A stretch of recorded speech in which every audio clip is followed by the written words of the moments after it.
Hello. हाँ बेटा, अभी हम प्रूव करें बेटा पीवी की power gamma equal to constant बेटा। ठीक है, अब गामा की वैल्यू क्या है बेटा? CP upon CV. और ये कौन से प्रोसेस के लिए होती है बेटा?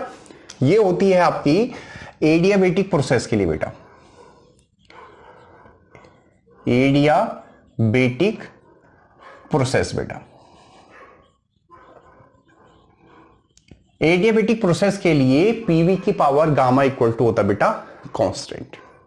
ठीक है, अब बेटा हम वैसे हम जो एक सिस्टम को अगर कंसीडर करें, ये मान लिया सिस्टम है और इस सिस्टम में मान लिया ये पिस्टन है, एक मूवेबल पिस्टन है बेटा, यानी गैस वर्क डन कर सकती बेटा।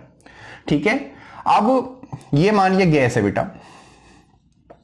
ठीक है, हमने इसको मान लिया हीट दी, क्यूपी हीट दी। ठीक है, जो या हमने सिंपल एक हीट दी, आप ऐसे मान लो एक हीट दी। ये हीट आपकी दो जगह गई बेटा, एक गई हमारे इंटरनल एनर्जी में बेटा, ठीक है, और एक गई बेटा वर्क डन में, जो कि हमारे पास पी डेल्टा वी है, गैस के द्वारा जो वर्क डन हुआ। ठीक है, अगर हमारा ये प्रोसेस एडियाबेटिक है बेटा, तो फिर हमने बाहर से कोई भी हीट सप्लाई नहीं करी है एडियाबेटिक प्रोसेस में। ठीक है, तो बाहर से हमने कोई हीट सप्लाई नहीं करी है, तो बेटा ये हमारा जीरो आ जाएगा, यानी delta U plus P delta we की वैल्यू बेटा जीरो आ जाएगी। ठीक है, अब बेटा डेल्टा यू है क्या? डेल्टा यू क्या है? ये आपका क्यू वी के बराबर होता है बेटा।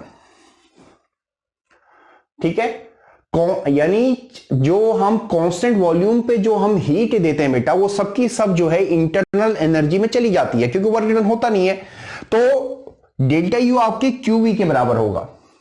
ठीक है, हमारा अगर टेम्परेचर डेल्टा टी से रेज हुआ है तो ये क्यू वी के बराबर होगा बेटा।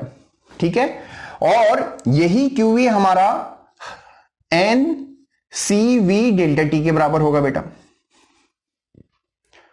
ठीक है, यानी अगर हमने सिस्टम का टेम्परेचर डेल्टा टी से रेज करना है एट कांस्टेंट वॉल्यूम, तो मैंने इतनी हीट सप्लाई करी और वो हीट का मैग्नीट्यूड इसके बराबर है बेटा। ठीक है, क्लियर है बेटा? अब इसको सब्स्टिट्यूट कर दो बेटा यहां पे, यानी ये हमारा डेल्टा यू की वैल्यू है बेटा।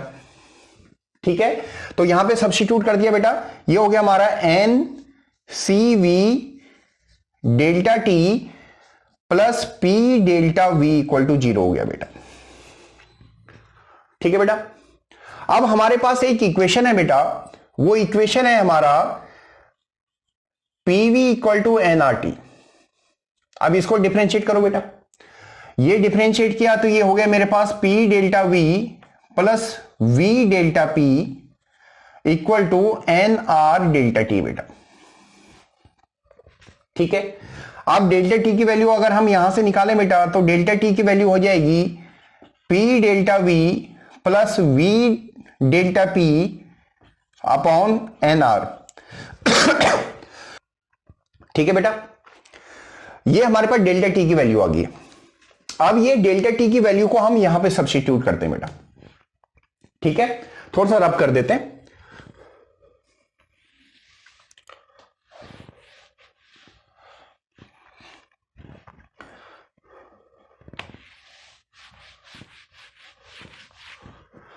अब देखो बेटा, यहां पे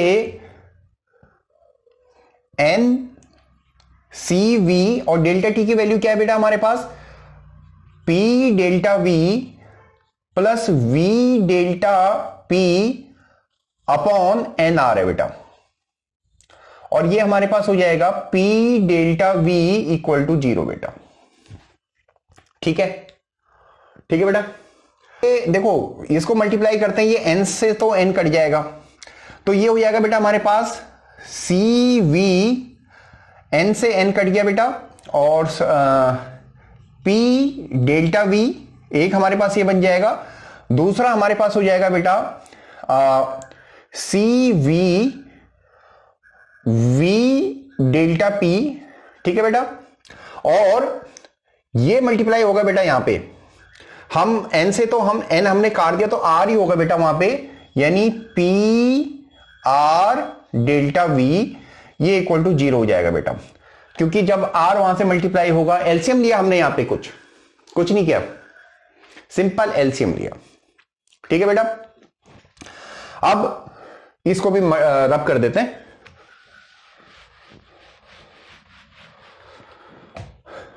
ठीक है बेटा, आप थोड़ा सा रीअरेंजमेंट करते हैं बेटा। ठीक है, थोड़ा सा रीअरेंजमेंट करते हैं बेटा। ये मेरे पास पी डेल्टा वी यहां भी है बेटा, पी डेल्टा वी यहां भी है, तो ये पी डेल्टा वी को मैं एक साथ ले लेता हूं और ये मेरे पास हो जाएगा बेटा सी वी प्लस आर, और पी डेल्टा वी को मैंने एक साथ ले लिया बेटा, पी डेल्टा वी को, क्योंकि पी डेल्टा वी वहां भी है, कॉमन ले लिया, पी डेल्टा वी यहां भी है, इसको भी कॉमन ले लिया बेटा, और ये हो गया मेरे पास C V V delta P equal to 0 बेटा। ठीक है, एक रिलेशन हमारे पास है बेटा, वो रिलेशन है हमारे पास CP minus CV equal to R बेटा, यानी सीपी इक्वल टू मेरे पास सीवी प्लस आर आ जाएगा बेटा, ये रिलेशन। तो इसको हम सब्स्टिट्यूट कर दें बेटा, यहां पे सीवी प्लस आर की जगह सीपी पुट कर दें, तो ये मेरे पास हो गया बेटा CP P delta V plus CV V delta P equal to 0 बेटा। ठीक है, अब मेरे को क्या चाहिए बेटा, एक रेशियो चाहिए, सीपी अपॉन सीवी चाहिए, तो मैं सीवी से डिवाइड कर देता हूं इसको। ठीक है, सीवी से डिवाइड करते ही मेरे पास ये हो जाएगा बेटा CP upon CV P delta V, और ये हो जाएगा V delta P equal to 0 बेटा। ठीक है, अब बेटा फिर रब कर देते हैं एक बार।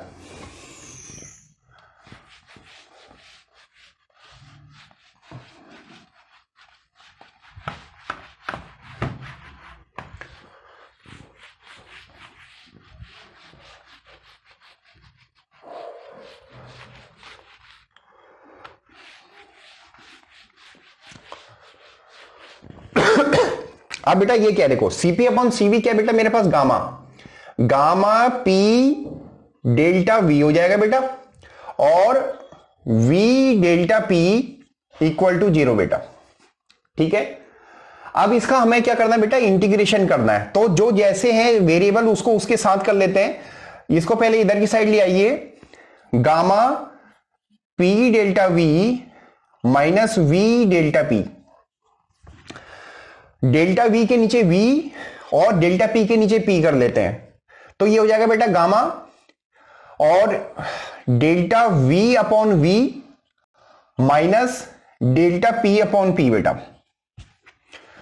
ठीक है बेटा, अब सिस्टम बेटा जब हमने एडियाबेटिक प्रोसेस किया है तो सिस्टम एक प्रेशर वॉल्यूम से एक दूसरे प्रेशर वॉल्यूम पे गया होगा, है ना।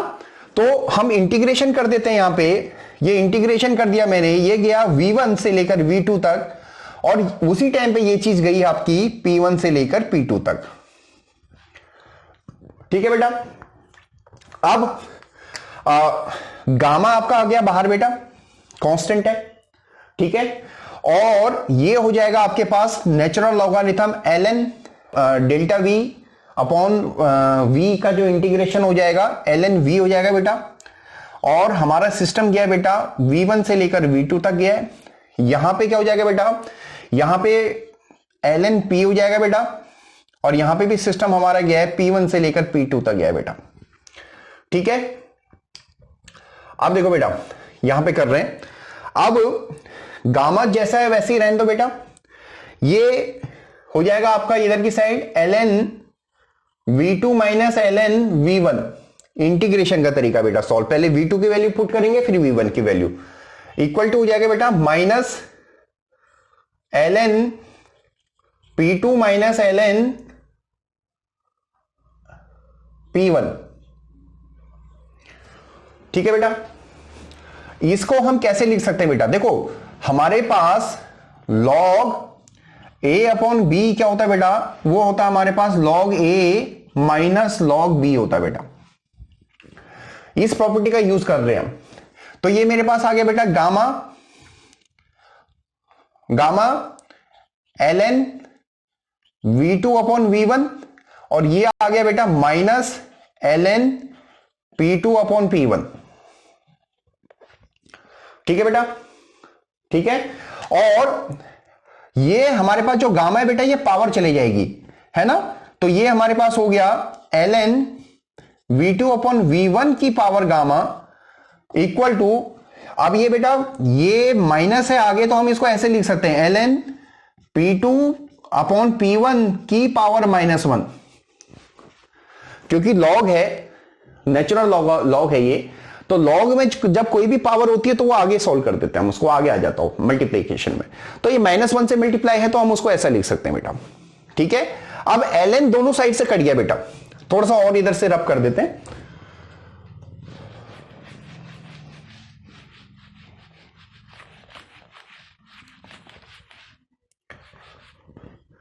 अब बेटा ln दोनों साइड से कट गया तो आ गया हमारे पास v2 अपॉन v1, क्योंकि गामा दोनों पे है तो दोनों पे लिख दिया हमने, और इक्वल टू आ गया बेटा हमारे पास ये इनवर्स हो जाएगा p1 अपॉन p2 आ जाएगा बेटा, यानी मेरे पास आ गया p2 v2 की power gamma equal to p1 v1 की पावर गामा बेटा, ये प्रूफ है। अगर p1 v1 की power gamma equal to p2 v2 की पावर गामा आ रहा है जनरल में, तो इसका मतलब p1, ये इसका मतलब p और v की पावर गामा क्या है बेटा, कांस्टेंट है, ठीक है। तो एडियाबेटिक प्रोसेस में बेटा pv की power gamma equal to constant होता है, गामा आपका cp अपॉन cv होता है। बहुत सिंपल प्रूफ है, ठीक है। छोटी छोटी डेफिनेशन आपको आनी चाहिए बेटा, साइंस बहुत समझने का टॉपिक है, समझ के करोगे तो बहुत आसान हो जाता है, ठीक है। चलो।